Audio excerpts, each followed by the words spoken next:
Oh my goodness. I cannot tell you, even though it's cool outside, this feels so delicious on your skin. Wow!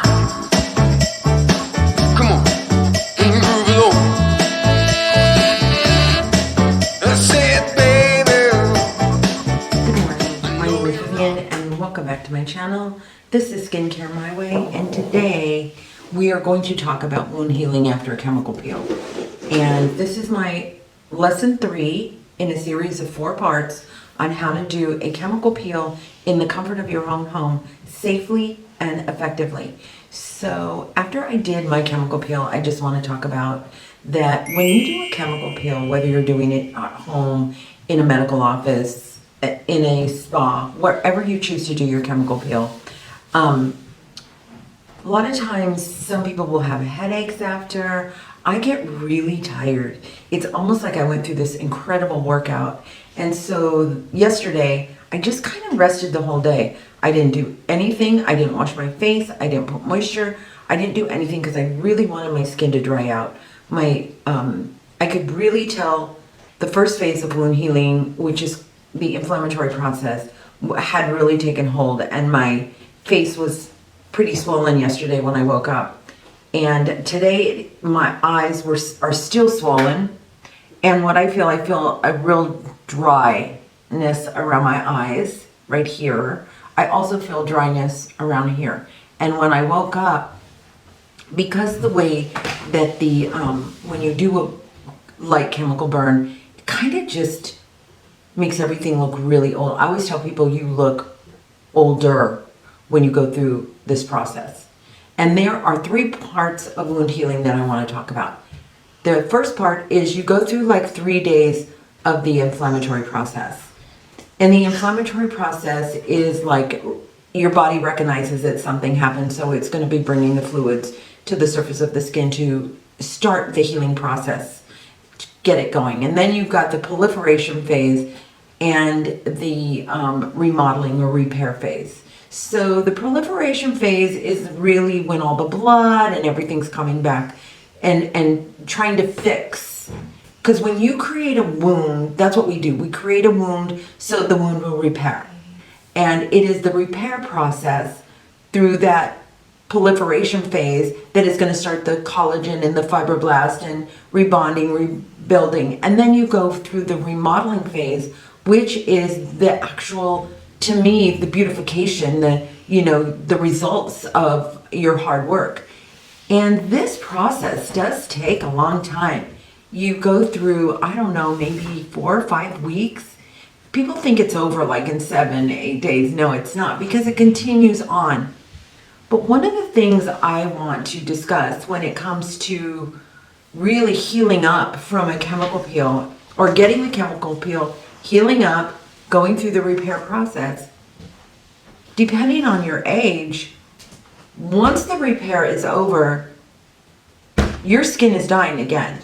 So let's say if you're 66, 67 like me, 70, even 50, that's why women continue to do this, is because then after they go through this process, and then in about 2 or 3 weeks after the remodeling stage of the healing process is finished, their skin starts aging again. So in 2 or 3 weeks or a month or 2 months after that, they're going to start seeing the same signs of aging, and they're going to like set this thing in motion and start planning another chemical peel. If you put a plan together where you have some peeling, a schedule set, you're using long-term glycolics, I use pumpkin enzymes in the summer, but if you're using like lighter glycolics, you can keep this mechanism moving, or your skin moving just a little bit better, so you're getting better results overall. So you never completely stop. If you don't continue to keep the skin moving, it's just going to start dying again. But if you do things and you set things in place, and that is what we are going to talk about in our next lesson, is going to be how to continue this process so you continue to get effects. or you continue to get the results that you are looking for. And one of the things that I just really want to make clear, you do not do chemical peeling if you do not have the right tools in place, meaning your moisturizers, your iced cream, to do this chemical peel, you need to have everything in place. Don't try it without it, because I'm going to show you what happens. I'm going to show you that you can actually accelerate the aging process by not having the tools necessary that you need to get the best results possible. So in wound healing, the first phase, there's two forms of wound healing. You either heal dry or you heal moist. So we're going to do the moist healing because this is more like a sunburn than it is like a deep cut or whatever. But so we're going to just go through a moist healing. And what happens is if you go through a moist healing, they say, the experts say, the really smart people say that you can get through the healing faster and more efficiently.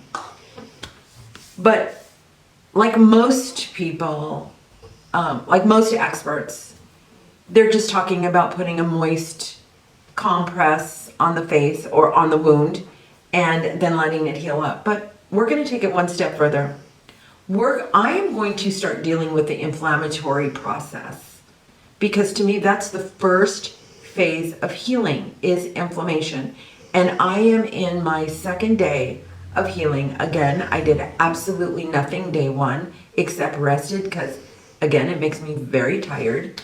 And I'm going to now deal with the inflammation. And I'm going to do that by doing my iced cream. And you can still see the inflammation in my eyes. I woke up this morning and I could see my eyes were heavy, right? Especially right in here. And my forehead still has a little bit more inflammation and right in here. So I'm using my iced cream. The first step for me. I'm not even going to clean my face. I don't need to clean my face. I actually jumped in the shower and just rinsed off. So I don't need to clean my face. And I like to just get the cold on my face first. But I can tell you that the result, I can already start seeing what is going to come up. And I am really excited about this, because in about 10 days, we'll be able to see the results that I was able to achieve. So I'm going to do that again. This feels so wonderful on my face. I did get a teeny tiny bit of scabbing up here, but not much. Oh, this feels so good. And I am going to go in here in my eyelids with this ice. So the first thing we are going to be dealing with is the inflammation. I am going to get down here a little bit. It's really, really early in the morning. I don't know, it might be 5 o'clock. It is still dark outside. It's starting to get cool in Southern California.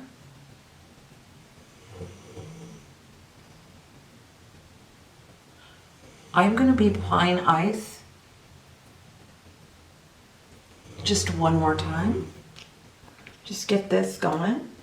Mobilize all that fluid, or start mobilizing the fluid that is under my skin. Getting the heat created by the inflammatory process just to cool down a little bit. In here really well. In here really, oh my goodness. I cannot tell you, even though it's cool outside, this feels so delicious on your skin. It's like, it just wakes you up. And then I'm just gonna go over, bring some in here.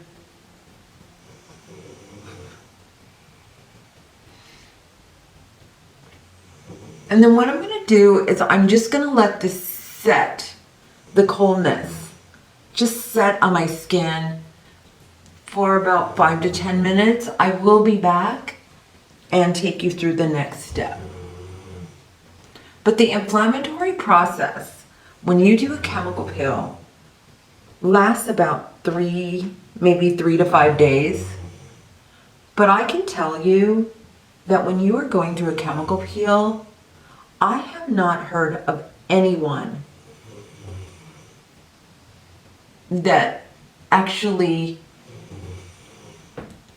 talks about the inflammatory process being an issue of wound healing or recovery from a peeling process. But I'm going to tell you, to me, in my experience, it is probably one of the most important steps.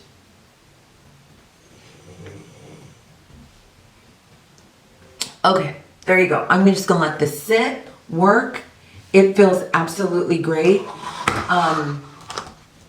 Do I feel a little rawness? Maybe I do, like here. That's it. I don't really feel anything. It's not uncomfortable, or it doesn't feel like I'm pulling skin off. No, it feels really good. Okay,